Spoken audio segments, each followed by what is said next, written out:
4 TPS di wilayah Buleleng berpotensi melakukan pemungutan suara ulang. Kondisi ini terjadi lantaran tertukarnya surat suara untuk anggota DPRD Kabupaten hingga kasus pindah memilih dari luar daerah tanpa disertai surat keterangan pindah memilih. Komisioner Bawaslu Bali Ketut Aryani saat ditemui di TPS 5 Temukus membenarkan 4 TPS di Buleleng berpotensi melakukan pemungutan suara ulang. Rinciannya TPS 5 dan 6 di Dusun Munduk Waban, Desa Pedawe. Kondisi ini terjadi karena surat suara untuk anggota DPRD Kabupaten yang tertukar.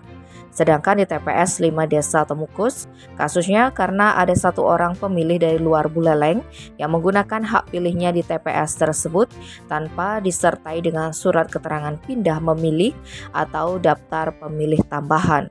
Sedangkan TPS 03 di Kelurahan Banjarjawa, Kecamatan Buleleng juga berpotensi mengalami pemilihan suara ulang.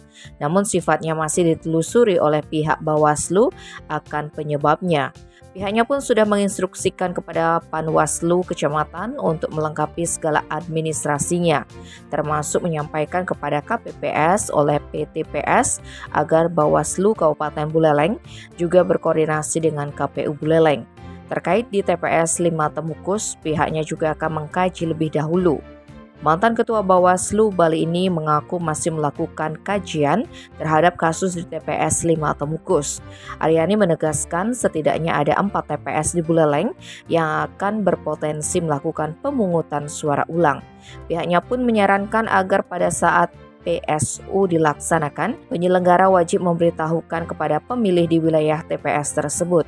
Sementara itu, Ketua KPU Bali Idewo Agung Gede Lidartawan Logistik tak menampik jika kasus surat suara tertukar, khususnya di Buleleng.